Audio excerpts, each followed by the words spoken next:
নীরব প্রতিবাদে যেন প্রবাসীরা, তাদের আয়ে ভাটা। সরকারি মন্ত্রীদের আহ্বানেও সাড়া মেলেনি প্রবাসীদের। 6 দিনেও আসেনি পূর্বের একদিনের সমান রেমিটেন্স। দেশে প্রবাসী আয় আসা গত এক সপ্তাহে উল্লেখযোগ্য পরিমাণে কমে গেছে। 19 থেকে 24 জুলাই এই 6 দিনে দেশে প্রবাসী আয় এসেছে মাত্র 7,80,00,000 মার্কিন ডলার।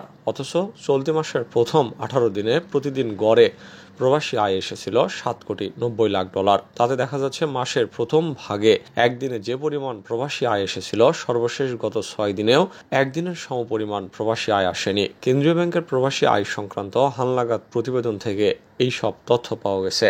গত 19 থেকে 24 জুলাই পর্যন্ত অবশ্য ব্যাংকিং কার্যক্রম চলেছে মাত্র একদিন। শিক্ষার্থীদের কোটা সংস্কার আন্দোলনকে কেন্দ্র করে দেশ জুড়ে যে পরিস্থিতি তৈরি হয়েছিল তা নিয়ন্ত্রণে 19 জুলাই শুক্রবার রাত থেকে কারফিউ জারি করে সরকার। এরপর মঙ্গলবার পর্যন্ত ব্যাংক বন্ধ ছিল। ইন্টারনেট সংযোগ না থাকায় ব্যাংকের অনলাইন লেনদেনও বন্ধ ছিল।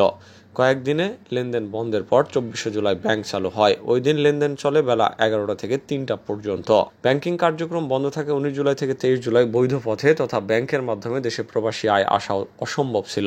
এই সময়ের মধ্যে যারা বিদেশ থেকে প্রবাসী আয় পাঠিয়েছেন, গত বুধবার ব্যাংক খোলার প্রথম দিনেই তা দেশের ব্যাংকে জমা হওয়ার কথা ছিল, কিন্তু সেটি হয়নি। বাংলাদেশ ব্যাংকের কর্মকর্তারা বলছেন, যদি কেউ বিদেশ থেকে প্রবাসী আয় পাঠিয়ে থাকেন, ব্যাংকগুলো তা 24 ঘন্টার মধ্যে বিতরণ করতে বাধ্য। কিন্তু সংশ্লিষ্ট দেশের প্রবাসী আয় প্রেরণকারী রেমিটেন্স হাউসগুলো যদি এই আয় ধরে রাখে, তাতে তা দেশে আসতে কিছুটা সময় লাগে।